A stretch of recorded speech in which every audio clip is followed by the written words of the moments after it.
Halo Jawara Posi, kita kembali ke podcast Open Mind. Kita sudah kedatangan tamu Kang Asep. Halo Kang Asep, apa kabar? Alhamdulillah baik. Halo Kang. Wah, ini Kang Asep ada program ya pelatihan guru-guru ya di Batubara. Betul, Jadi Batubara. ketepatan di Medan, Betul. kita langsung bawa. Alhamdulillah. Aduh.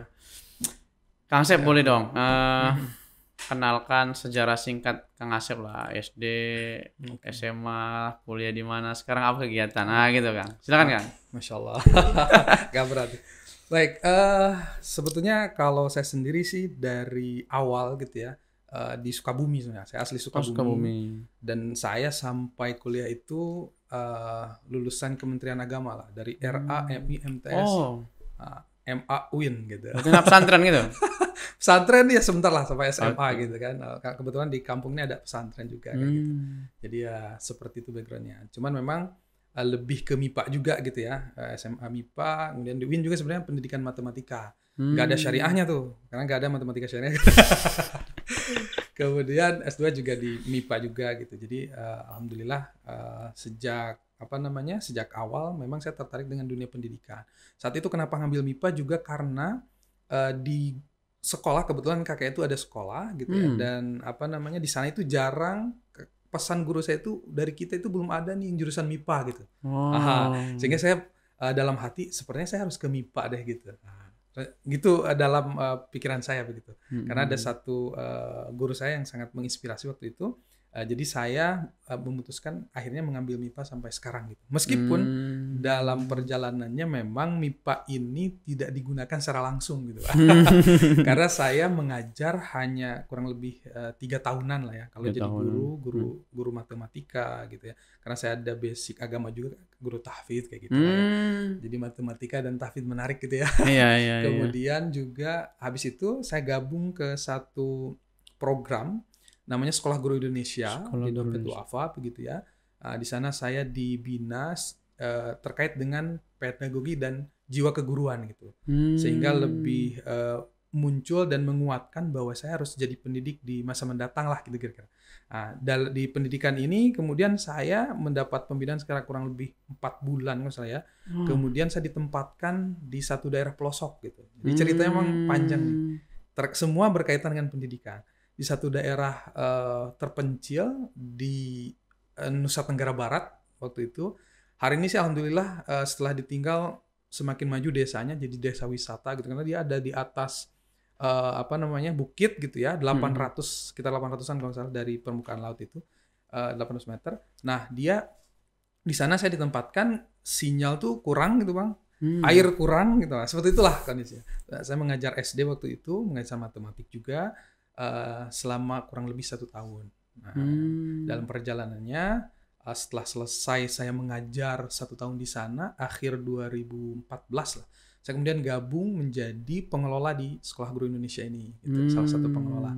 Nah, di sini saya banyak belajar bagaimana banyak berdiskusi juga dengan guru-guru kepala sekolah gitu ya dari seluruh Indonesia, dari berbagai latar belakang gitu. Paling banyak karena kita di Dompet Duafa sih memang paling banyak dari daerah-daerah gitu, paling banyak itu gitu. Sehingga alhamdulillah sampai saat ini saya diamanahi salah satunya menjadi Ketua Sekolah Guru Indonesia yang hari ini sebetulnya alumninya sudah kurang lebih 6 ribuan dan itu tersebar di semua wilayah lah gitu. Walaupun ada yang banyak, ada yang tidak ya. Karena program kita itu sudah menyentuh di 34 provinsi waktu itu, masih 34. Walaupun mungkin yang di Papua hanya 1-2 begitu ya, karena kita kayak menarik guru di daerah sana, kita bina di Bogor, kita kembalikan lagi kayak gitu ada. Ada gitu ya? Ada seperti itu. Dan sampai saat ini alhamdulillah teman-teman ini juga membangun komunitasnya gitu ya. Jadi kita ada komunitas alumni, kita bangun gitu IKA Sekolah Guru Indonesia. Dan salah satu agenda juga saya di Medan ini mau ketemu mereka nih dalam rangka ceritanya sih konsolidasi lagi. Bukan sebentar lagi kampanye, tapi bagaimana menguatkan pergerakan pendidikan gitu ya. Meskipun hari ini alhamdulillah karena ada program-program pemerintah, guru-guru ini juga sibuk berkarya ya gitu ya di sekolahnya gitu. Mungkin itu Bang, sampai saat ini saya diamanahi Dompet Duafa mengelola program keguruan di Sekolah Guru Indonesia dan juga mengembangkan literasi di sekolah literasi Indonesia. Dua hal yang sebetulnya bisa disatukan, dan juga membangun literasi berbasis wilayah ya, di sekolah juga salah satunya bersama guru-guru, juga ada TBM dan juga di masyarakat. Kayak gitulah. Jadi memang saya besar dan bersama-sama guru gitu di sepanjang ya kurang lebih 10 sampai 15 tahun inilah gitu. Di pendidikan. Jadi kenapa literasi penting, Bang? Literasi penting ya. Ini menarik ya, dan saya literasi itu juga bahas sejak 2015 nih Bang sebenarnya. Dan pertama kali itu sebenarnya gini. Kenapa literasi itu penting? Karena saya basicnya di madrasah tadi ya. Saya ingat betul kata guru saya kan, ayat pertama yang turun itu kan Iqra bismi rabbikal ladzi khalaq gitu ya. Jadi kalau bicara Iqra itu kan dia adalah perintah untuk menjadi literat gitu kepada Nabi Muhammad SAW. Yang saat itu Nabi Muhammad itu kan bisa dibilang banyak referensi kan ummi kan. Jadi masyarakat yang tidak literat gitu. Jadi tidak literat disuruh literat. Dan dengan wasilah Iqra ini peradaban itu muncul gitu. Bahkan dari kondisi Arab yang jahiliyah sekalipun, yang tidak literat sekalipun.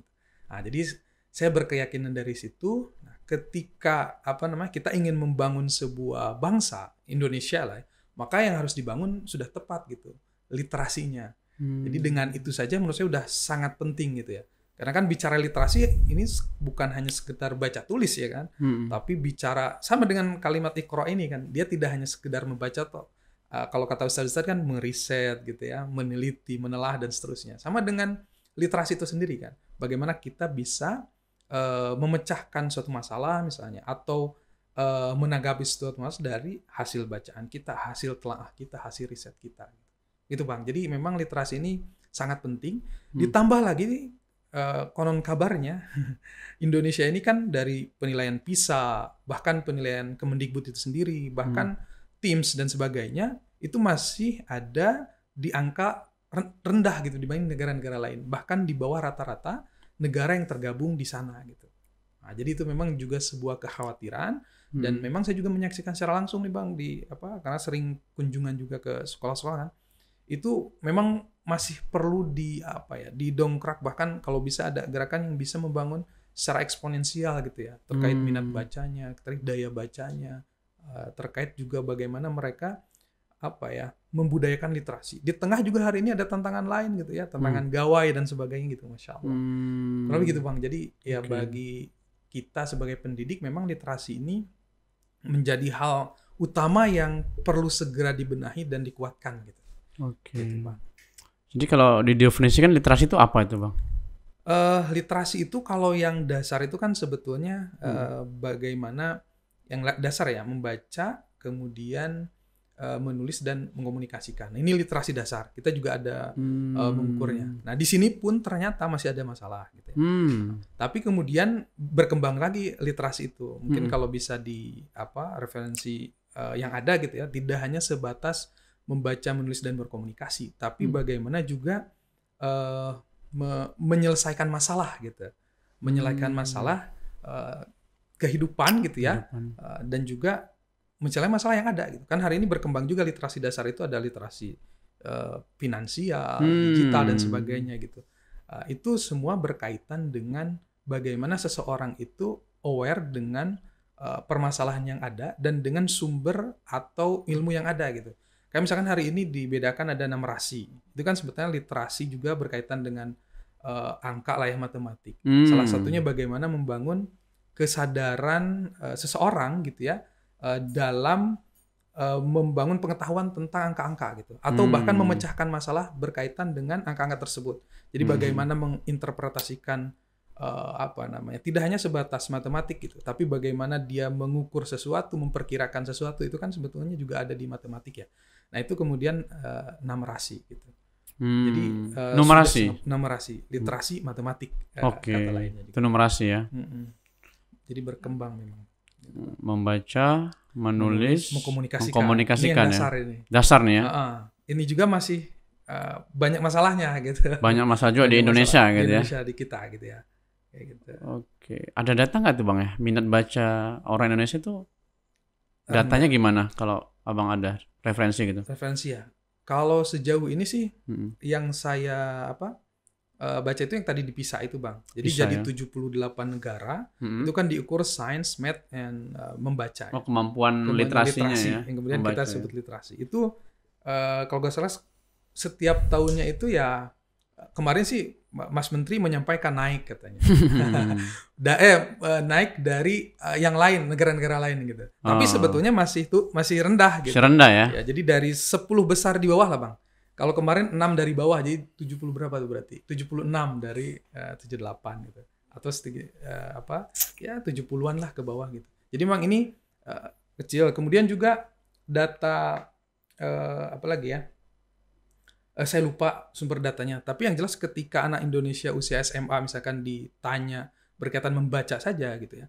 Jadi kalau negara-negara lain misalkan dalam 1 tahun itu bisa 32 buku, 22 buku, atau bahkan rata-rata ya 1 buku. Nah Indonesia ini masih 0, sekian-sekian gitu.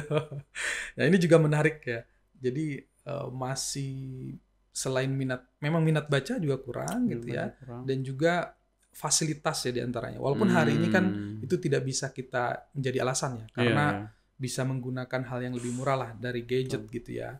Atau mungkin hari ini ya di sekolah-sekolah juga sudah ada Chromebook dan sebagainya, itu bisa digunakan sebenarnya untuk membangun literasi anak. Bahkan kalau saya lihat sekolah-sekolah di Indonesia itu terutama yang SD ya, itu perpustakaan itu megah sendiri ketimbang bangunan lainnya gitu. Tapi mirisnya ketika kita ini data yang langsung saya lihat gitu ya, kenapa literasi itu rendah juga gitu. Yang saya lihat ke lapangan itu perpus ini beralih fungsi gitu, banyak gitu. Jadi UKS, kemudian jadi gudang yang banyak, Masya Allah. Jadi ada buku-buku yang masih bagus gitu, udah bertahun-tahun itu. Bukan karena dirawat itu Bang, jadi karena memang tidak digunakan gitu. Ini saya perlu sampaikan ini karena ternyata setelah kita telaah gitu ya dan wawancara guru-guru, mereka tuh sadar gitu misalnya, tapi kurang aware untuk membuat sebuah gerakan bagaimana literasi ini bangkit. Mereka sadar misalkan ketika saya tanya kemarin terakhir di Batubara, 33 guru ketika saya apa masalah literasi di sekolah Bapak Ibu, mereka jawabnya minat baca anak kurang gitu. Tapi kemudian ditanya lagi apa program yang sudah dilakukan oleh Bapak Ibu untuk mengembangkan minat baca? Masih menggunakan aktivitas yang dalam tanda petik viral lah gitu. Jadi kalau ada dari pemerintah misalnya, ada gerakan membaca 15 menit sebelum sekolah. Nah, masih itu gitu. Tapi belum ada inovasi-inovasi bagaimana membangun literasi ini gitu. Dan saya di program yang saya bangun di Sekolah Literasi Indonesia ini bagaimana meningkatkan itu gitu, Pak. Meningkatkan kesadarannya dan inovasi mereka. Kemarin kita habis pelatihan juga bagaimana membacakannya, read aloud gitu ya. Membuat program literasi yang terintegrasi gitu ya di sekolahnya gitu. Nah, itu juga jadi concern saya salah satunya ya, mengembangkan literasi di daerah gitu Bang. Oke. Miris berarti ya. Berarti kalau best practice-nya Bang ada nggak ya untuk tadi kan masalahnya ada gimana mengembangkan minat bacanya ya. Itu tadi masalah ya. Ada nggak Bang best practice yang bisa dibagikan gitu? Sehingga bisa program yang best practice gitu. Best practice, oke, baik. Jadi insya Allah ada ya beberapa hal yang pernah kita lakukan. Misalkan sebenarnya kan bicara minat baca itu juga bicara selain siswanya juga gurunya ya. Nah, jadi kita juga latih mereka, biasakan mereka untuk membaca gitu. Dan alhamdulillah sudah banyak juga best practice karya-karya guru yang dibuat oleh mereka berkaitan dengan menulis gitu ya. Dan ada juga kita bisa dicek di www.sekolahliterasi.id. Di situ ada juga kumpulan apa namanya tuh? Kok saya lupa. Yang dibacakan buku itu apa namanya? Audiobook ya, betul. Audiobook yang itu dibuat oleh relawan-relawan kami gitu ya di Sekolah Literasi Indonesia. Mereka membacakan audiobook, kemudian itu bisa diakses siapapun. Jadi kalau untuk orang tua yang di rumahnya mau membacakan kemudian mungkin perlu variasi, nah bisa diakses gitu ya. Dan diperdengarkan, dipertontonkan anak daripada nonton yang lain kan gitu.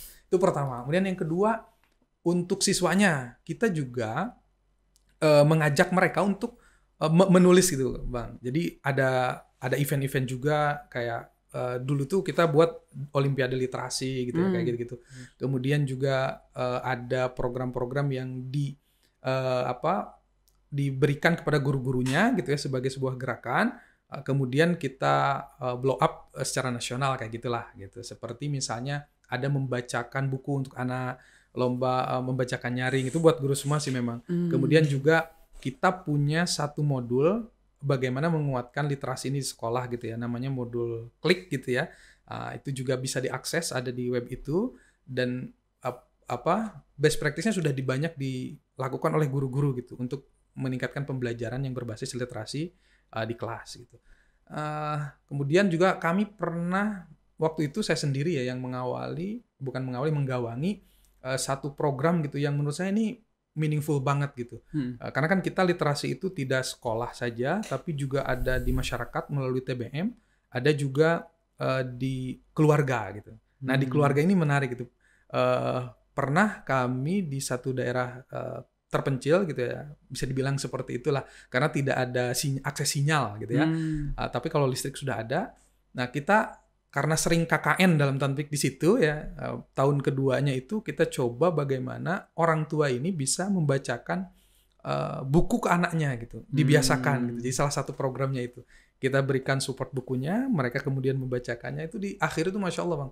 Jadi kata orang tuanya ini, seumur hidup saya sudah 50 tahun baru kali ini saya membacakan buku ke anak saya gitu. Jadi ketika membacakan buku itu kan ada tidak hanya masalah kognitif gitu, ada emosional di situ, ada membangun karakter di situ. Itu bagus sekali menurut saya. Memang mungkin salah satu best practice yang bisa ditiru oleh orang tua di Indonesia gitu ya. Yang sederhana adalah ya rutin membacakan buku. Apalagi di waktu golden moment saat sebelum tidur ya. Saya ini ada pengalaman juga ke anak saya gitu ya, dan itu nerap banget gitu loh. Ketika dibacakan, saya bacakan misalkan istri saya yang bacakan ya, kisah tentang Nabi Muhammad dakwah ke Taif itu yang dilempar ya. Ketika anak itu, kebetulan anak saya itu dibully nih Bang, dibully kan. Ketika dibully, karena saya sadar bahwa pendidikan anak laki-laki itu harus berani gitu kan, saya bilang kalau misalkan dibully ditendang, tendang lagi kan gitu. Tapi menariknya jawaban anak saya ini Masya Allah gitu ya, hebatnya literasi gitu. Dia bilang, nggak bisa Bi katanya, soalnya Nabi Muhammad aja dakwah ke Taif dilempari batu sampai berdarah, nggak dibalas tuh katanya. Jadi nggak apa-apa, bersabar aja. Masya Allah. Ini dahsyatnya bagaimana membacakan saja itu membangun karakter anak kita gitu ya. Gitu. Betul. Nah itu diantaranya. Ada lagi sebenarnya best practice yang lain ya, misalnya berkaitan dengan buku-buku yang bermutu lah ya gitu ya, yang memang kita juga punya klasifikasi buku, kemudian juga teknik-teknik membacakannya gitu ya kepada anak, karena memang kita fokusnya di SD sih ya. Juga kita ada alat ukur gitu ya untuk mengukur sejauh mana literasi dasar anak gitu. Ada gitu, sehingga kita juga bisa punya data nih program kita itu sudah berjalan baik atau enggak. Yang intinya memang ini perlu banyak orang yang berperan dalam meningkatkan literasi ini sih Bang. Kayak gitu Bang. Dan kita mungkin ada juga program-program yang literasi kawasan ya, kayak di Goa, kemudian saya lupa tuh programnya di mana saja. Intinya di situ itu ada TBM-nya kita bangun, walaupun itu memang ada bantuan pendanaan dari luar juga sih. Jadi ada TBM-nya, guru-gurunya kita latih, kemudian bagaimana orang tuanya ada program. Jadi sehingga ini terintegrasi satu sama lain gitu. Jadi orang tua paham bahwa mereka harus membangun literasi anaknya gitu ya. Dan itu berkolaborasi dengan gurunya di sekolah yang memang tiap hari mengajarkan mereka. Di sekolah juga dibangun literasinya. Dan di masyarakat anak-anak ada pilihan juga membaca buku, kegiatan-kegiatan game education dan seterusnya. Kayak gitu Bang. Oke, tadi menarik ya. Dari kisah tadi ya. Jadi dapat, karena emang guru terbaik pengalaman ya. Dan kalau kita belajar dari pengalaman kita, kelamaan gitu, bagus dari pengalaman orang. Dari membaca itu ya dapat ya. Pengalaman Rasulullah tadi ya. Betul. Dia sabar gitu ya. Sabar. Mungkin banyak kisah-kisah yang bisa jadi pembelajaran kan. Betul. Itu sih saya pikir Ya oke lah, kita juga belajar dari pengalaman kita. Tapi kan kalau gagal itu memang penting kita alami, tapi jangan banyak kali gitu. Nah, Kalau bisa cari banyak literasi, banyak wawasan, kita banyak belajar. Jadi ya agak kerja cerdas lah gitu betul, ya. betul. Gitu ya, Iya, Bang. iya. Jadi literasi sangat penting. Eh makanya itu ya apa? Numerasi literasi itu AKM ya Ya, ininya makanya ya. itu kan jadi concern pemerintah. Iya, Sekarang kan ada namanya asesmen apa namanya? kompetensi minimum. Kompetensi minimum kayak gitu lah Heeh, ya. Jadi yang diakses adalah literasi dan numerasi terutama gitu. betul. Dan ini kan hari ini sedang kayak kalau diskusi guru-guru hijau merah kayak gitu lah. Rapat pendidikan ya. Rapat pendidikan gitu. Literasinya merah gitu kan. Ini barusan diskusi juga sama Dinas Pendidikan Batubara katanya. Hah. Ini menarik Pak Asep, ini minta bantuan kami kata beliau ya nanti lewat fasilnya. Jadi di rapat pendidikan itu ada apa namanya? Ini literasinya udah bagus, padahal dia di pelosok gitu. Nah, tapi ini yang di kota literasinya jelek gitu. Maksudnya merah, yang itu hijau gitu. Nah, ini menarik. Kenapa ya Pak Asep gitu? Jadi banyak data-data yang apa menurut Dinas Pendidikan juga perlu digali lebih jauh. Karena kan Betul. sebetulnya kalau kita mengikuti kebijakan Kemendikbudristek, nah apa rapat pendidikan ini sebetulnya sebagai langkah awal, asesmen awal menentukan strategi pemangku kepentingan di pendidikan untuk membuat program-program yang mendukung ke sana gitu. Tapi memang ada masalah juga Bang di lapangan gitu keberterimaannya. Misalkan ada kebijakan yang ketika merah ada sanksi apa gitu. Sehingga si guru-guru dan misalnya membuat gimana ya cara hijau gitu kan. Yang sebetulnya itu kadang-kadang membuat ada yang salah juga gitu membuat hijaunya ini nih gitu. Ini miris juga ada di beberapa aja sih.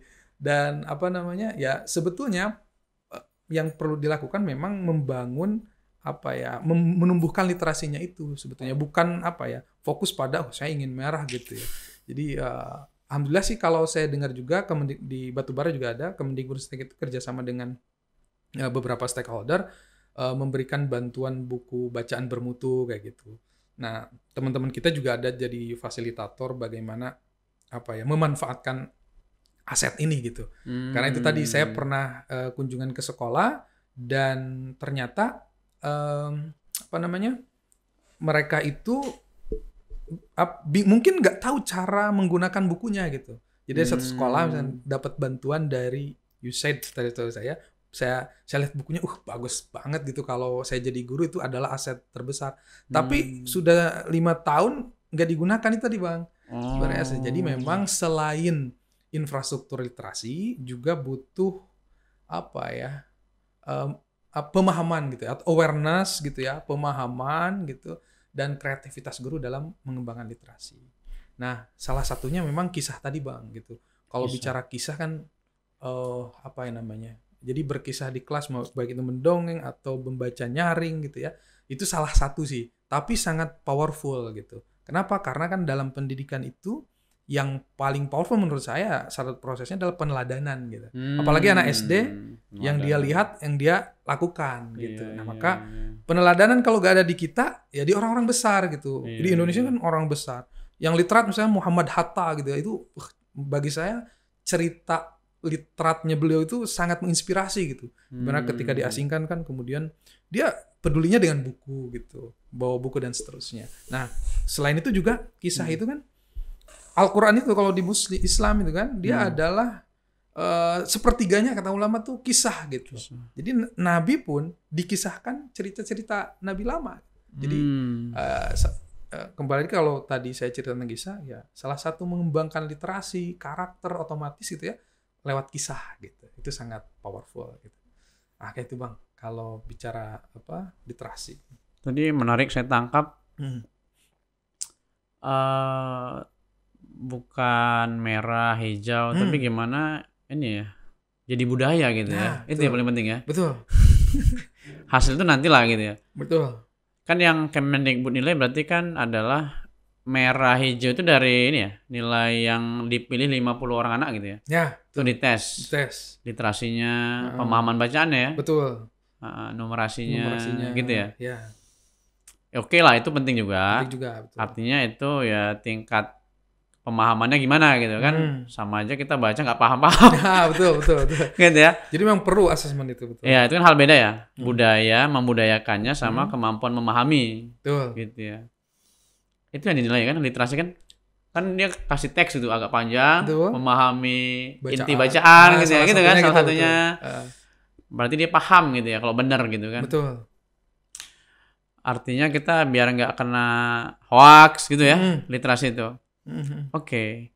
Ini ada 2 masalah nih. Masalah budaya sama kemampuannya ya. Tapi ini sih makin nanti jadi budaya makin kuat karena pengalaman ya. Karena makin sering diulang makin kuat gitu ya. Makin kuat, betul. Oke.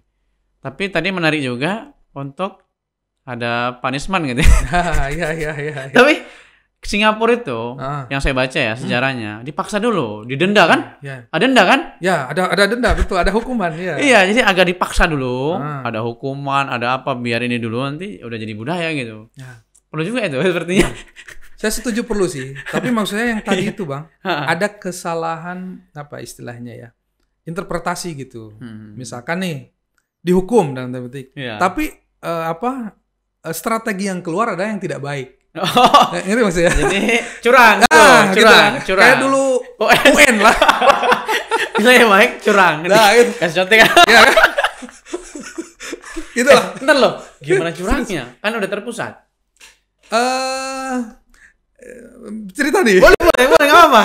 Jadi Di sebetulnya lapangan gimana Di itu? lapangan ya. Ah. Saya sebenarnya baru dapat cerita baru-baru ini sih dari hanya beberapa guru. Jadi saya Oke. nggak bisa mengeneralisir karena Siap. nggak semua juga. Saya Betul. yakin sih. Tapi ada salah satu di antaranya guru yang saya dampingi nih, Pak ya. Dia cerita bahwa Pak Asep sebetulnya saya bisa bilang kan di sini tuh nih, Pak ya. Akhirnya guru-gurunya membantu. Oh. Sebenarnya ada pengawasannya dari sekolah lain. Tapi Oke. saya nggak tahu itu bisa terjadi demikian ya. Karena katanya, konon kabarnya, walaupun sekolah ini juga spesial sih, artinya jadi dilihat sama dinas dan dia merah gitu ya. Dan ketika merah tuh tadi ada punishment tadi tuh. Mestinya kalau merah jangan ada punishment ya. Hijau ada punishment enggak ya. Jadi maksudnya perlu mungkin ya menyikapinya saja sih sebenarnya. Saya setuju sih ada penekanan gitu karena terkait dengan capaian-capaian ada reward gitu itu Betul. perlu. Tapi itu tadi bagaimana reward itu hadir untuk strategi yang dilakukan oleh guru gitu atau oleh sekolah gitu. Jadi ya tadi ada sekolah yang kayak gitu. Gara-gara dinilai, kemudian ada punishment, kemudian kan diumumkan gitu ya. Jadi ya istilah teman-teman itu sedang reboisasi gitu kalau praktis pendidikan. Aslinya reboisasi itu penghijauan kan. Jadi yang tadi merah biar hijau semua gitu. Warnanya.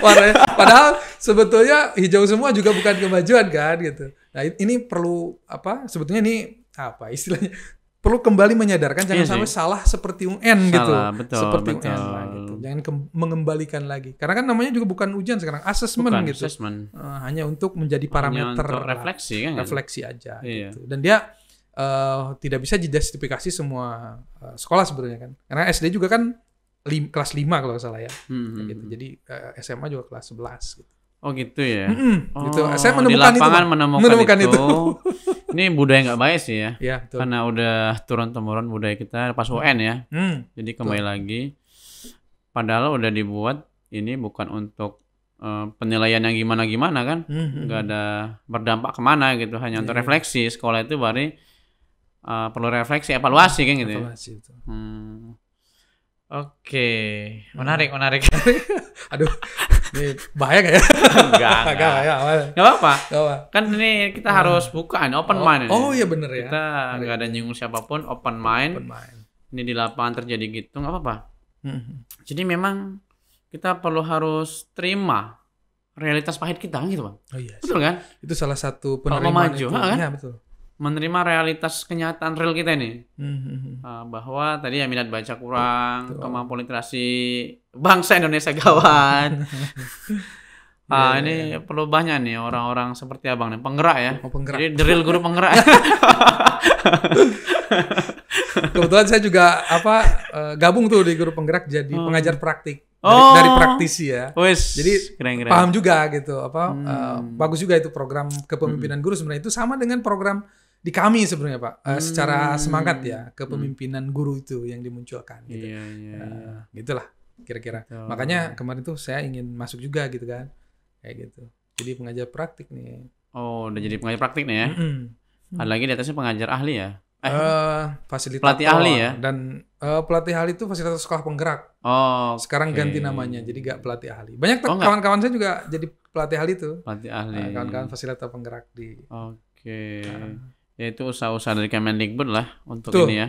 berkolaborasi dengan Berkolaborasi. NGO praktisi gitu. Ini bagus menurut saya perlu dipertahankan lah. Sehingga apa ya namanya ada apa istilahnya silang budaya gitulah ya. Jadi mungkin budaya di swasta, budaya di negeri itu bisa bersilang lebih cepat gitu kan.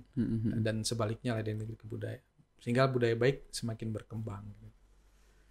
Jadi memang itu bagus sih. Skill dasar saya senang juga ya. UN nggak ada diganti dengan AKM ya. Nah, kayak Karena ini dasar banget yang harus kita anak-anak Indonesia kuasai ya. Betul. Numerasi literasi kan. betul. Lah ini dasar seluruhnya kan, seluruh kehidupan gitu. Literasi keuangan biar nggak banyak kena pinjol. Literasi Ya digital. kan, literasi digital. Dan saya banyak menemukan itu Bang memang. Iya ya. Kan Dompet Wafa punya data, Dompet Wafa atau siapa ya? Oh, data yang berseliweran lah ya. Saya lupa ada sumbernya. Pinjol itu banyak guru juga kan, Bang? Guru ya. Masya Allah. Padahal ada di komunitas harusnya literat gitu, Bang. Tapi literasi digital mungkin beda lagi gitu ya. Literasi finansial itu yang memang betul, Bang. Sehingga kalau literat insya Allah aman lah gitu. Dia punya senjata untuk menyaring sesuatu gitu, menyerap ilmu, bertindak terhadap sesuatu ya dengan ilmu gitu. Nah, dengan skill dasar banget ya. skill dasar Skill gitu. dasar banget. Skill dasar. Baru yang numerasi kan ini ya matematika dasar bukan sampai kalkulus gitu. Wah, bukan. Jadi hanya aljabar, Iya, geometri dasar betul. gitu ya. Bahkan kalau bicara numerasi itu kan dia ada di semua mata pelajaran gitu Bang. Jadi Betul. misalkan olahraga nih, sebenarnya ada penguatan numerasinya gitu. Jadi bagaimana seorang olahragawan itu memperkirakan sesuatu jatuh di tempatnya gitu kan. Itu kan perlu kecerdasan literasi numerasi lah kira-kira gitu. Penalaran kayak gitu ya kan. Itu bukan menghitung di atas kertas tapi memang penalarannya gitu. Jadi ngitung itu cepet aja gitu. Betul. Jadi nggak hafalan kan? Nggak hafalan. Penalaran. Ada soal cerita gitu ya. Iya sih ini harus tamat dulu kita ini. Nggak usah lah yang tinggi-tinggi dulu. Level olimpiade nggak usah. Iya kan? Iya. Kalau ini udah selesai, olimpiade cakep banget nantinya Bang. Betul. Bakal anak ini penalaran udah jalan gitu. Saya pernah dapat siswa gitu dulu ngajar juga di Bandung ya, sekolah menengah atas lah ya. Jadi dia ketika misalkan saya ngajar di pelosok tadi bicara FPB KPK pusing mereka karena perkaliannya belum selesai, penjumlahannya belum selesai gitu. Iya. Kalau yang gini FPB KPK gak perlu dipikir, kalau penalaran udah dapat tinggal cet. Gak perlu dikotret lah kalau istilah kita. Maka kita harus ada yang mikirkan hal dasar ini ya. Betul. Tadi ya, kali-kali gitu ya. Nah, tambah-tambah belum selesai ya. Banyak ya. Banyak yang belum selesai. Dan kemarin saya ikut seminar yang diadakan ya di Kemendikbud gitu ya. Salah satunya terkait program peningkatan numerasi gitu ya di Jakarta, Jogja, saya lupa tuh. Saya juga lupa pengandalanya. Dari Semeru. Nah, menarik ini Bang. Ada riset itu ternyata anaknya diuji dengan soal-soal mereka dan misalkan kelas 1 soalnya itu kelas 2. Kelas 2 soalnya itu kelas 1, kelas 3 soalnya kelas 2 gitu. Lebih rendah soalnya. Ketika dites ternyata hasilnya itu semakin tinggi kelas mereka, semakin kecil perolehan mereka. Jadi misalkan kelas 2 ini dia kasih kelas 1 dapat 60% lah. Walaupun persennya juga kecil gitu. Kelas 2 40 20 10 gitu sampai akhir. Makin tinggi ya, makin rendah. Karena ternyata kan math itu kan hierarkis ya Bang ya. Jadi kalau dia belum selesai di penjumlahan, dia gak bisa bicara perkalian dong gitu. Iya. Begitupun perkalian gak bisa bicara pembagian dan seterusnya lah gitu sampai ujung gitu. Sehingga ya wajar semakin kelas 6 semakin belajar matematika bukan malah naik, malah turun gitu kan. Itu pas awal kok kaget kenapa ya? Kuncinya di situ gitu Bang ternyata. Jadi kalau bicara numerasi yang dasar ini, kalau dasar ini gak dapet, semakin atas dia semakin gak dapet gitu. Betul. Makanya penting banget sense of number lah ya. Betul. Anak itu dibangun gitu. Dibangun. Sehingga dia juga suka gitu ya. Karena bicara suka juga nanti akan memengaruhi ke belajar mereka kan, ketika mereka sudah menganggap matematik ini mengerikan gitu. Betul. Nah itu Bang. Jadi semua orang di Indonesia harus paham skill dasar ini sih ya, numerasi dasar tadi.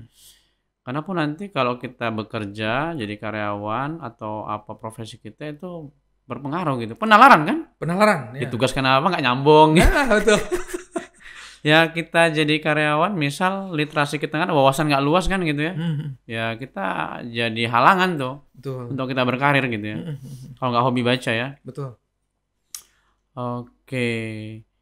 Numerasi nih, bicara numerasi, saya ada ini ya. Ada namanya Mas Toha kalau kenal Matematika Detik. Nanti teman-teman juga bisa download TOSM namanya. TOSM. Ya. Test of Second Mathematics. Jadi ini kan kuncinya adalah kebiasaan sebenarnya. Ya kali-kali dibiasakan, tambah-tambah kebiasaan. Karena nggak ada kehebatnya, ada kebiasaan gitu kan. Betul. Karena kita biasakan. Betul. Jadi ini bagus banget nih. Silakan nanti gratis sih dipakai. Jadi tiap hari latihan ya. Dan dia misinya TOSM ini untuk memberantas buta matematika. Jadi tambah-tambah ada, kurang-kurang ada, kali-kali ada, bagi-bagi ada, gimana tiap hari diulang-ulang gitu. Dan ada nih Bang, ukurannya operasi per menit ya. Jadi ada udah diklasifikasi yang hitam, yang hijau, yang kuning, yang apa. Jadi kalau kita nilainya masih berapa, itu rendah lah. Itu buta matematika. Buta matematika. Gagap hitung. Gagap hitung. Namanya gagap hitung. Bagus sih. Bagus, silakan nanti dipakai juga itu. Gratis. TOSM ya. TOSM di Android ada itu. Ya. Itu bagus sih solusi dari Mas Toha ada. Orang Tegal ya. Jadi bisa dipakai. Ya itu dulu selesai kan. Baru kita bicara aljabar yang lebih tinggi ya kan. Karena memang nggak semua orang mau jadi ilmuwan. Nggak perlu belajar kalkulus. Ya kan kalau kita hanya misal jadi konten kreator ya kan, jadi apa nggak perlu itu kan.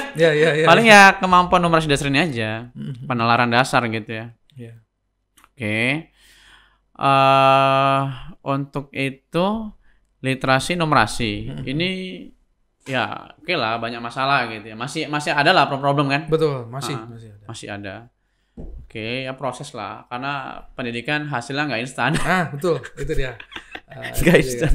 Gak bisa sekarang kita intervensi gitu ya. Betul. Tahun besok bahkan gitu ya. Betul. Itu gak bisa gitu. Jadi memang butuh waktu gitu. Betul. Dan kita bicara lagi nih Bang tentang guru. Boleh. Nah, itu banyak kawan-kawan saya guru nih. Ya guru penting banget ya. Guru kita setuju penting banget. Karena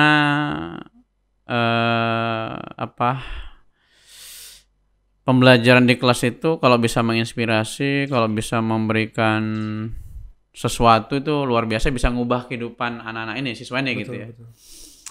Jadi Bang, kalau saya sampaikan tentang guru, apa ini yang dipikiran Abang ini Bang? Baik, kalau guru ya, saya sih karena saya lahir di sekolah Indonesia ya, guru itu adalah pemimpin gitu ya. Pemimpin. Nah, yang harusnya dia melahirkan pemimpin berikutnya gitu. Nah, gitu sih Bang. Karena kalau kata Ki Hajar kan tuh, dan itu jadi slogannya Kemendikbud kan, tuturi handayani gitu ya. Dan awalnya itu kan ing ngarso sing tulodo, ing madyo mangun karso, tuturi handayani. Nah, menurut saya ini adalah konsep kepemimpinan itu sendiri. Jadi bagaimana guru sebagai seorang pemimpin itu bisa menempatkan dirinya gitu ya. Di depan dia harus jadi teladan memang. Mau tidak mau ya guru itu ya pasti contoh. Dan dia harus teladan gitu. Jadi kalau ingin muridnya baik, ya otomatis gurunya baik. Kalau ingin muridnya itu literat, gurunya harus literat. Sehingga saya Bang kalau misalkan ada pelatihan literasi gitu atau guru-guru, saya sampai bilang kayak gini, gak apa-apa lah Bapak Ibu misalnya gak baca. Tapi setidaknya meneladankan membaca, itu beda lah ya. Jadi misalkan anak itu kan kalau lihat gurunya ke kelas bawa buku dibaca gitu ya. Ini belum bicara ada program sekolah ya. Bicara itu aja program sendiri. Itu jadi pendidikan buat anaknya secara tidak langsung karena teladan tadi. Kemudian kan tadi Ing Madio Mangun Karso. Jadi di tengah ya dia membangun karsa gitu. Jadi dia harus jadi sahabat terbaik siswanya. Nah, istilah kami sih kepemimpinan itu ya jadi sahabat terbaik mereka gitu. Ketika siswa bercerita kita mendengarkan. Kemudian juga kita tidak menjas dan tidak hanya menyuruh ini menyuruh itu, tapi justru bisa kalau istilah sekarang itu coaching gitu ya, dengan bertanya gitu ya, dengan menggali dengan pertanyaan gitu. Itu juga mampu mengembangkan potensi mereka. Jadi mereka jadi coach dan juga jadi sahabat buat siswanya. Dan yang terakhir kan Tuturi Handayani di belakang tuh dia mendorong gitu.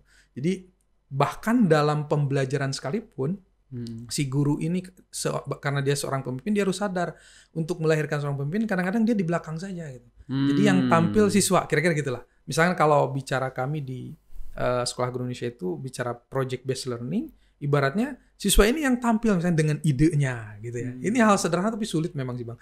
Idenya dengan gagasannya, dengan solusinya. Kita di belakangnya dorong apa yang dibutuhkan siswa kita berikan. Oke, kita jadi learning facilitator. Learning facilitator lah gitu salah satunya. Iya, gitu. Yang kemudian ini Kak saya sebut ya fungsi kepemimpinan. Karena kalau kata Pak Heru Sudewo itu pendiri Dompet Wafa dia bilang bahwa karakter tertinggi manusia itu ya kepemimpinan gitu. Ya, karena di dalam diri seorang pemimpin itu kan pasti membutuhkan banyak karakter-karakter baik gitu ya. Dia berintegritas, dia jujur dan seterusnya lah gitu. Maka lahirkanlah pemimpin gitu. Sehingga ya kami juga berupaya bagaimana agar guru ini juga menjadi sosok yang pemimpin. Dan kami sederhanakan kita punya 10 kepemimpinan guru kayak gitulah. Yang itu coba kita bangun gitu ya di guru-guru kita. Itu Bang. Jadi kalau bagi saya ditanya apa itu guru, dia adalah pemimpin. Pemimpin. Ya, Oke. Dan sebenarnya pemimpin itu bukan posisi ya? Ya, betul. Gitu ya. Bukan posisi. Bedakan katanya pemimpin, pimpinan gitu. Kalau yang jadi pemimpinan bisa jadi bisa siapapun, bisa orang yang nggak literat, bisa siapapun lah ya. Tapi kalau jadi pemimpin ya dia harus punya karakter-karakter yang baik gitu. Kayak gitu Bang. Oke. Dan semua orang butuh belajar kepemimpinan ya? Ya, betul semua sekali. Ya? Semua orang, karena kan kullukum ra'in gitu kan. Semua orang adalah pemimpin. Paling tidak untuk dirinya sendiri. Betul. Nah, dia juga harus belajar memimpin dirinya sendiri. Memimpin dirinya. Dan mengajarkan anak juga kan, kalau kita tarik garis benang merahnya, bagaimana kita mengajarkan anak memimpin diri mereka sendiri. Kalau istilah sekarang itu namanya kan student agency, atau istilahnya lagi apa itu namanya murid merdeka lah ya. Jadi mereka tuh punya kepemimpinan bukan bebas kan gitu. Jadi dia tahu kapan harus belajar, apa yang akan dipelajari, bagaimana cara mencari ilmunya, kepada siapa dia berguru dan bagaimana mengamalkannya kan itu dimiliki oleh seorang pemimpin gitu. Iya. Dia bertanggung jawab atas dirinya sendiri. Nah, bertanggung gitu ya? jawab betul terhadap dirinya sendiri. Jangan ada nyalahkan gitu kan apa. Oke, menarik. Ya, jadi ini yang mau di PC ini apa Bang? PC SGI apa sih? Sebetulnya menjadi lembaga pengkaderan kepemimpinan guru di Kepemimpinan Indonesia. Guru lebih dalamnya apa nih? Kepemimpinan guru itu kita punya value 10 kepemimpinan guru. 10 ya? 10. Apa itu? Teladan menegakkan ibadah gitu. Jadi fungsi integritas, keteladanan. Gemar membaca buku. Kita sebutkan menggunakan kalimat-kalimat yang mudah dicerna agar itu bisa direfleksikan oleh teman-teman guru gitu. Iya. Gemar membaca buku. Dia harus kita dalam pelatihan kita targetkan gitu. Kalau misalnya pelan 3 bulan minimal 3 buku lah gitu. Nah gitu ya. Bahkan ada bedah buku dan sebagainya itu kita budayakan gitu. Kemudian apa lagi ya, sahabat terbaik siswa yang tadi siswa. Tertib menyiapkan administrasi, kreatif membuat media, profesional dalam mengajar, gigih untuk meneliti, bahkan kita sampai aktif memberdaya masyarakat. Jadi kalau istilah Kemendikbud itu kompetensi sosialnya, karena kan ada kompetensi guru tuh, kompetensi sosial bagaimana guru ini melihat aset sosial sebagai aset pembelajaran buat anaknya. Makanya dia harus memberdayakan masyarakat itu menjadi aset pembelajaran. Makanya kalau di project based learning juga relate kan, bagaimana guru itu misalkan melihat ada korporasi corporate gitu ya, ada pabrik lah, ada profesi di situ petani misalkan, ada nelayan gitu. Nah itu harusnya dari aset belajar buat anak gitu. Sehingga anak ini ke depan jadi pemimpin yang memikirkan wilayahnya sendiri juga gitu. Kalau dia paham, sadar dengan wilayahnya. Gitu. Kontekstual kan? Contextual learning. Iya. Gitulah. Oke. Jadi ada frameworknya tadi ya? Ada frameworknya. Tadi apa namanya 10 tuh? 10 kepemimpinan guru. Kepemimpinan guru ya? Dia dari mulai diri sendiri. Sendiri. Banyaknya diri sendiri sih gitu Bang. Karena kan memang kepemimpinan itu dibangun oleh dari mulai diri kan. Betul. Jadi bagaimana ingin besar ya dari diri. Kemudian bagaimana dia tadi lupa saya ada pelopor program sekolah ya, kebersihan sekolah. Jadi di sekolahnya sampai di masyarakatnya kayak gitu. Walaupun masyarakat porsinya lebih kecil daripada membangun diri sendiri kan. Dari mulai membuat teladan ibadah, gemar membaca buku gitu ya. Dan seterusnya disiplin dan seterusnya lah. Nilai-nilai ini yang diajarkan di SGI gitu ya? Betul, menjadi landasan kurikulumnya SGI. Gitu. Yang saya lihat ada wisudanya ya. Saya kan lihat IG abang. Iya. Ada wisudanya nih. Ya, karena udah angkatan ke 50 Bang. 50, angkatan 50. Ya, meskipun dengan skema program yang berbeda gitu. Kalau sebelumnya kita gurunya saja, ya sekarang kita juga libatkan kepala sekolah gitu di satu kawasan. Wisuda itu karena dia udah apa nih? Sudah menyelesaikan program kita. Program ya. Berapa lama programnya? Untuk yang sekarang sih setahun. Kalau yang sebelumnya 3 bulan kita. Nah, kalau yang tahun-tahun sebelumnya ya 2 tahun yang lalu lah gitu. Jadi programnya itu memang dia rutin pertemuan tiap minggu dari mulai pembiasan sampai pembelajaran. Bisa disepakati sih dengan dinas pendidikan, ada yang hari kerja, ada yang di hari weekend gitu ya. Biasanya Sabtu sih paling banyak. Lalu kemudian ada project juga yang mereka buat di kelasnya, di sekolahnya, dan bahkan kita mencoba mengimbaskan gitu. Makanya kan ini membangun kepemimpinan. Mereka kita latih juga public speaking, coaching kayak gitu, memfasilitasi sehingga mereka juga membagikan ilmu itu ke sekolah-sekolah lain yang tidak mendapatkan di KKG-nya, di komunitas belajarnya kayak gitu. Itu juga jadi wajib bagi mereka. Nah, mereka kalau sudah menjalankan ini, kemudian kita wisuda menjadi sebagai seorang guru pemimpin lah kita nyebutnya. Kalau saya guru penggerak, guru pemimpin. Keren. Ini sebelum ada guru penggerak loh ya. Sebelum ada guru penggerak, serius. Sejak 2000, sebab kita lahir 2009 di Sekolah Guru Indonesia itu. 2009 yang menempatkan ke pelosok sampai akhirnya ada program ini gitu. Kita oleh guru untuk guru gitu. Jadi memang setara lah teman-teman ini sambil sama-sama belajar gitu. Oke.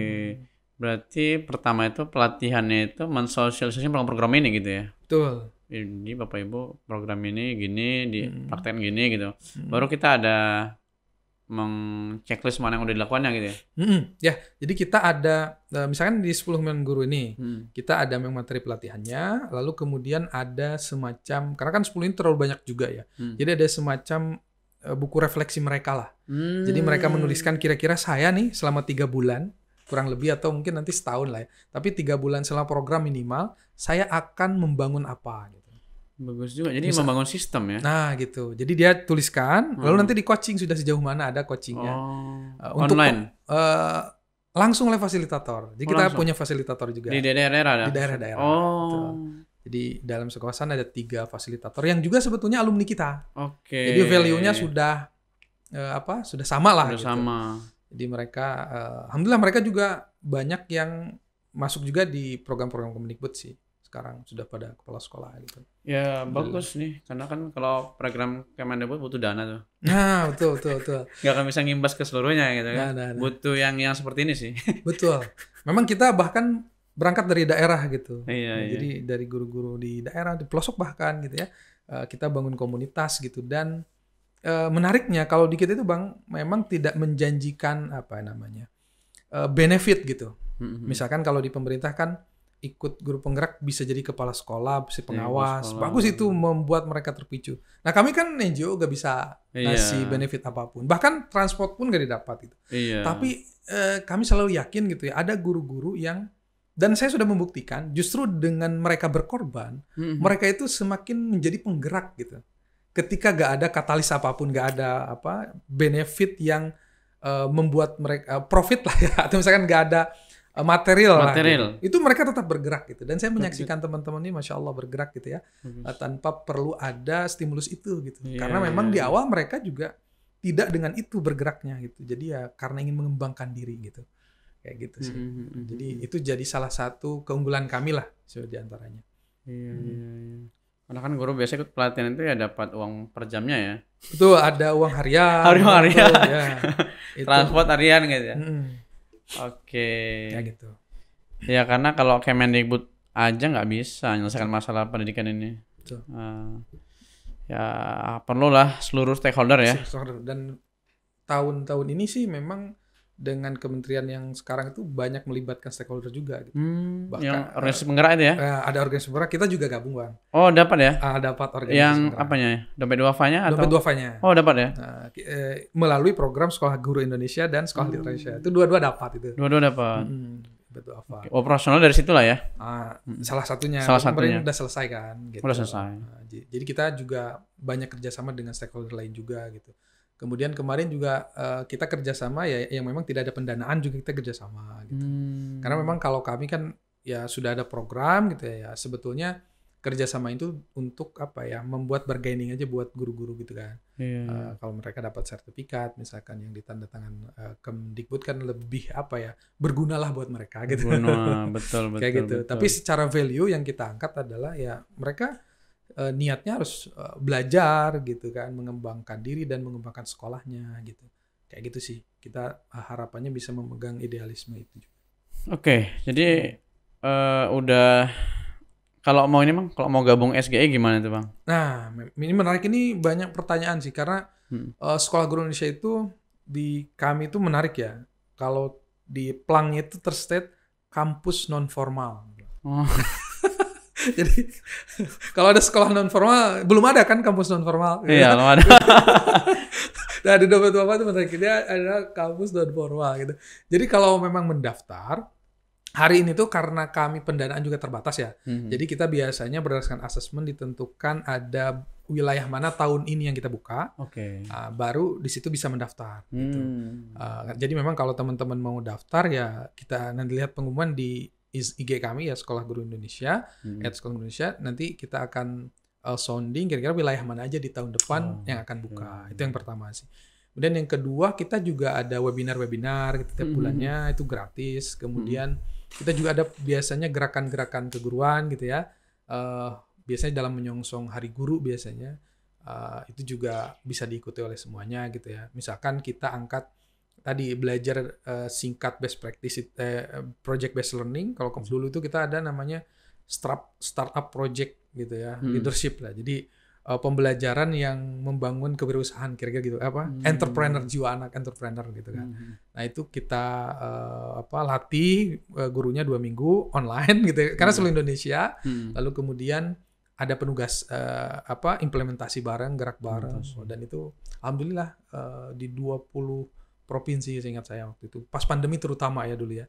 Dan kita coba angkat lagi sih di tahun-tahun ini dengan ada project tadi. Dengan pembelajaran berbasis project lagi gitu.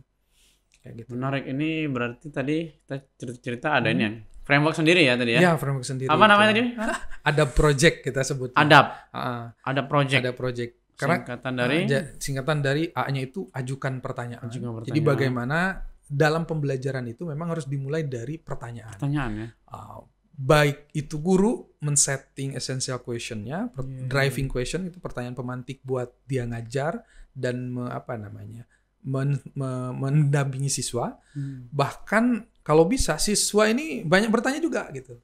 Karena dari masalah ya, karena berawal dari masalah. Karena project itu ya baiknya itu yang paling powerful tuh berawal dari masalah yang kontekstual gitu Bang. Untuk menyelesaikan itu gitu ya. Untuk menyelesaikan itu dan ini Masya Allah kita setahun kemarin anak-anak itu cerita gurunya kan di akhir mereka bikin laporan itu ternyata saya gak nyangka anak saya ini jago bikin video gitu. Jadi cara menyelesaikannya membuat campaign, membuat video gitu kan. Sementara gurunya kan mungkin masih zaman old gitu kan. Tapi kalau udah belajar ini kan dia terbuka ya. Jadi ada ruang yang diberikan kepada siswa gitu. Choice mereka. Saya memilih ini dan ternyata mereka kamu bisa ini toh gitu. Jadi akhirnya banyak hal yang kemudian wow moment lah gitu. Nah, makanya saya selalu bilang ada project ini salah satu kuncinya adalah ya mereka harus bersabar dan percaya ke siswanya dan sabar, jangan dulu ngasih tahu gitu, tapi membimbing mereka. Jadi tadi A ya, ajukan pertanyaan. Jadi bermulai dari pertanyaan, kemudian dampingi investigasi. Nah, investigasi ini artinya bagaimana si siswa ini mencari resource, sumber informasi, ilmu gitu ya, untuk menjawab permasalahan tadi gitu. Setelah ditentukan apa solusinya, kemudian dia cari resource-nya. Kita dampingi mereka, kita ajak mereka ke ekspektasi yang lebih tinggi gitu. Dan kalau mereka perlu resource dari kita, kita berikan gitu. Tapi jangan diberikan kalau mereka nggak perlu gitu. Ibaratnya gitu Bang, kalau yang sekarang itu paradigmanya. Lalu kemudian ya dia investigasi ini kan bisa dia baca buku, lihat video, nanya ahli gitu ya, nanya Google dan seterusnya lah. Lalu kemudian berikutnya ajak berkarya. Jadi dari solusi yang ada, kira-kira karya apa yang bisa kita buat gitu. Itu didiskusikan dengan siswa dari hasil refleksi mereka. Kita buat A misalnya, lalu cari ilmunya, dibuat gitu ya. Dan karya ini tidak melulu handicraft ya.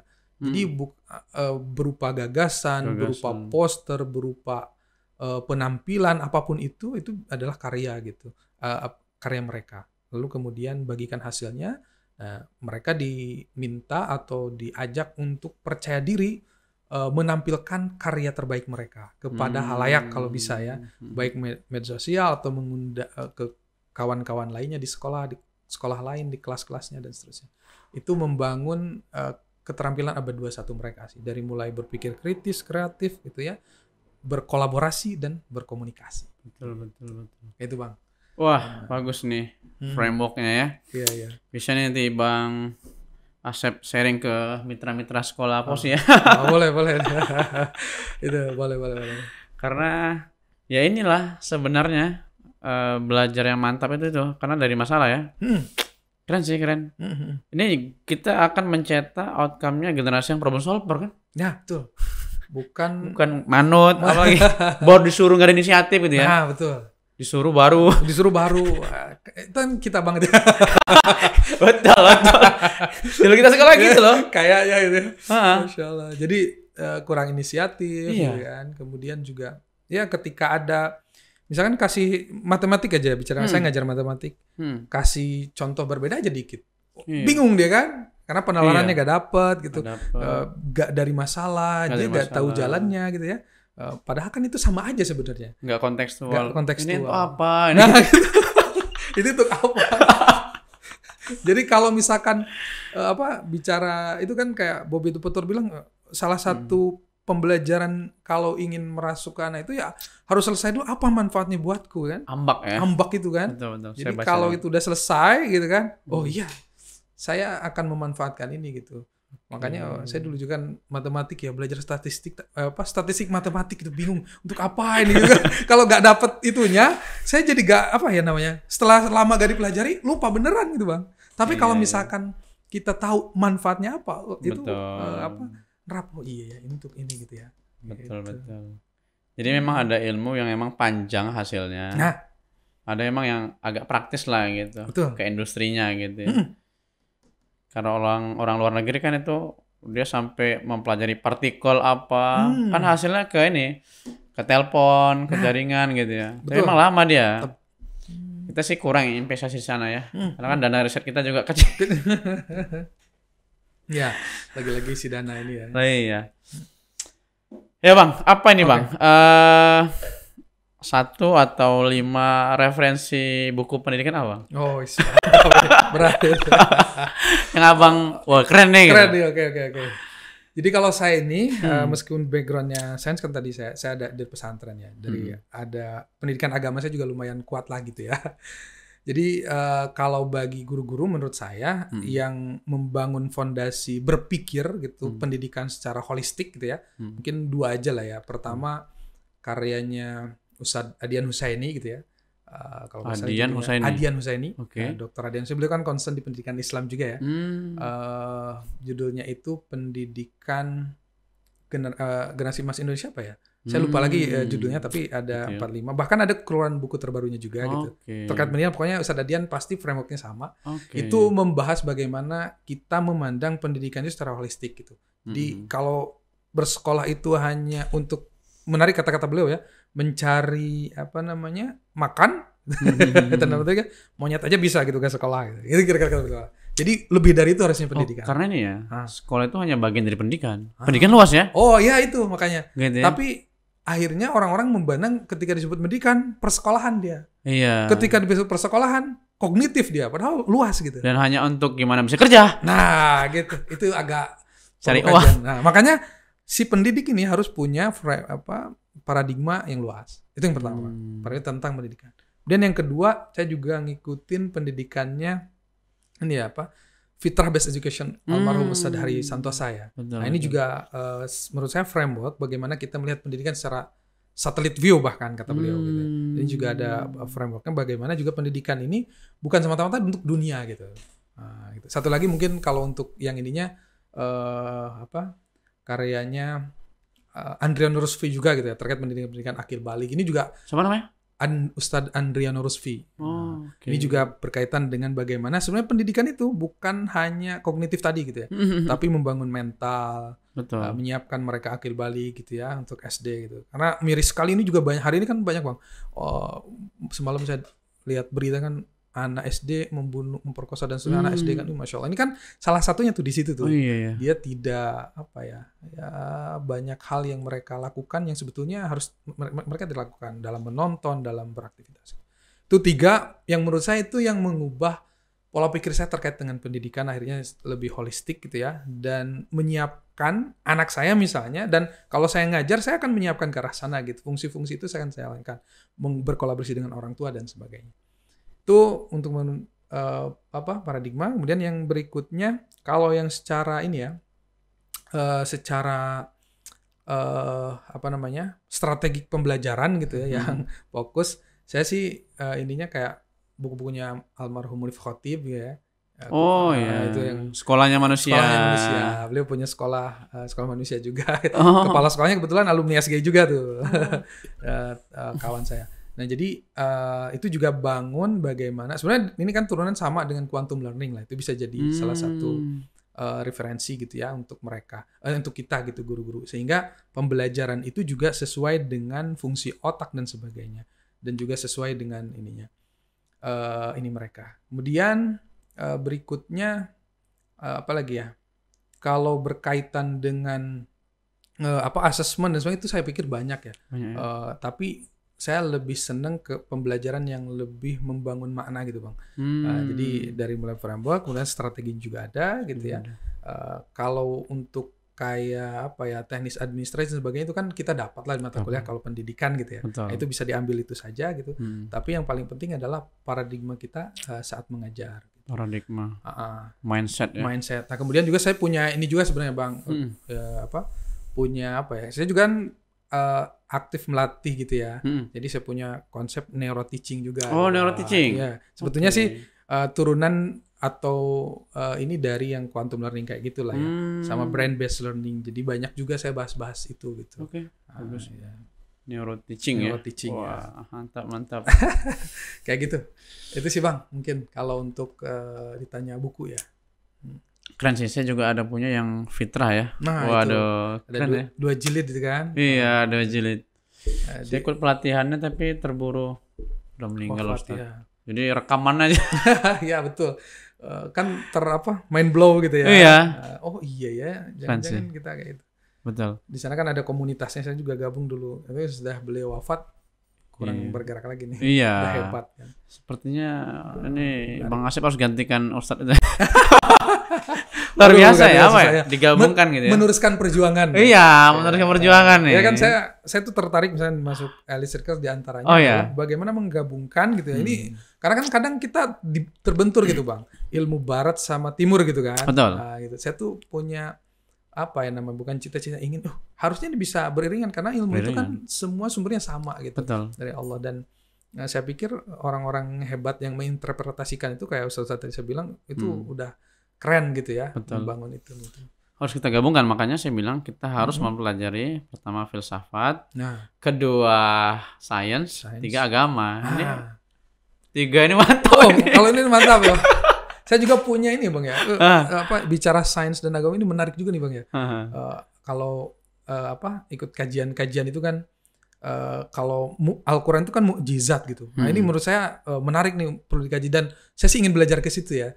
Mukjizat itu kan Al-Quran itu dulu hadir di tengah masyarakat Arab yang istilahnya itu sastranya itu bagus gitu kan, ada syair dan sebagainya, tapi itu kalah dengan Al-Quran karena kan Al-Quran itu mukjizat. Mukjizat itu kan a'jaza yu'jizu i'jazan, mukjizat gitu. Mukjizat itu melemahkan gitu artinya kan. Jadi dia melemahkan sastra Arab yang saat itu dengan sastra yang lebih tinggi gitu, yang memang bukan buatan manusia gitu. Sehingga ketika ini dibilang syair juga bukan gitu, tapi dia lebih indah dan seterusnya lah. Dan itu kemudian menjadi wow di bangsa Arab gitu ya, dan memang diyakini, diimani dan seterusnya. Nah sekarang yang lagi booming itu adalah sains gitu, yang menguasai ilmu pengetahuan bisa dibilang gitu. Betul. Nah maka bagaimana sebetulnya Al-Quran ini juga agama ini bisa menjadi mukjizat dengan melemahkan sains. Melemahkan itu artinya bahwa sebetulnya isyarat sains itu adalah di sini gitu, bahwa pengkajian ini tidak terbentur dengan sains. Betul. Nah itu juga menarik sih sebetulnya, dan itu maksudnya diflurkan menjadi kan kalau diskursus secara ini konseptual banyak sekarang ya, bisa kita pelajari misalkan dari teman-teman INSIS dan seterusnya gitu ya. Itu bisa diflurkan menjadi hal yang praktis di guru-guru gitu. Misalkan contoh saya itu ingin saya baru buat yang nerd teaching ini, ingin buat sebuah ini ya, karya lah ya, bagaimana sains ini bisa membangun keimanan anak gitu. Nah itu kan step praktikal lah ya. Betul. Dan saya sudah coba bangun di anak saya gitu, karena istri saya sains kan. Oh iya. Jadi misalkan bagaimana dia melihat fenomena sains sebagai sebuah mukjizat gitu, yang itu memang dalam Islam sebenarnya nggak bertentangan dan bisa dikuatkan gitu. Betul. Sunnatullah, hukum alam. Betul. Jadi bicara sunnatullah ini kan hukum alam yang dibuat oleh Allah kan. Betul. Nah, gitu. Kayak gitu. Betul. Jadi ini memang harus dikuatkan sih kayaknya. Dikuatkan. Agar banyak saintis yang imannya kuat. Betul. Gitu. Gabungan gitu. Agama, sains kan empiris dia kan. Empiris, betul. Digabungkan, wah kuat banget tuh. Ya, terima kasih Bang sudah sharing-sharing. Mungkin terakhir apa nih pesannya untuk para stakeholder pendidikan? Pendidikan ya. Apa Bang? Silakan Bang. Baik, terima kasih dan mohon maaf mungkin agak kemana-mana gitu ya. Tapi mudah-mudahan dari obrolan kita ada hal yang bisa diambil ibrohnya, ada insight yang bisa diambil, dan dari saya sih mungkin bagi pendidikan seluruh pendidik yang ada di Indonesia gitu ya. Jadi bagaimana kita membangun pendidikan itu bukan hanya sebatas membangun angka-angka gitu ya, dan juga bukan hanya sebatas melahirkan para pekerja begitu. Pekerja juga penting, tapi di balik pekerja itu, di balik pengusaha atau di balik pemimpin itu dibangun dengan jiwa-jiwa pendidikan yang dibangun dari jiwa kepemimpinan gitu. Di mana mereka lahir dan dididik sebagai seorang pemimpin yang punya integritas gitu ya, punya kapasitas gitu ya, dan punya karakter-karakter baik gitu ya. Jadi bukan hanya sekedar mereka yang bisa menyelesaikan masalah-masalah di kertas saja gitu, tapi permasalahan-permasalahan kehidupan gitu.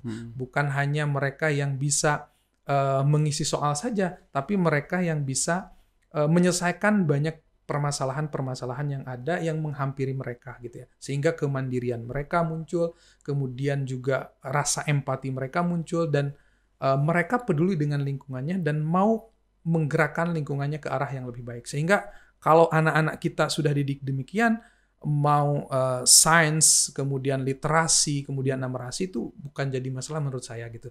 Ketika karakter itu sudah muncul gitu ya. Maka bagi para stakeholder, mari kita bangun pendidikan dan mengembangkan literasi numerasi lebih baik lagi, dan juga di balik itu semua adalah bagaimana karakter kepemimpinan itu muncul, karena kita semua adalah pemimpin dan akan dimintai pertanggungjawabannya nanti di akhirat. Mungkin itu Bang menurut saya. Oke, terima kasih. Itu saja sahabat Jawara Posi, fokus hebat juara. Thank you.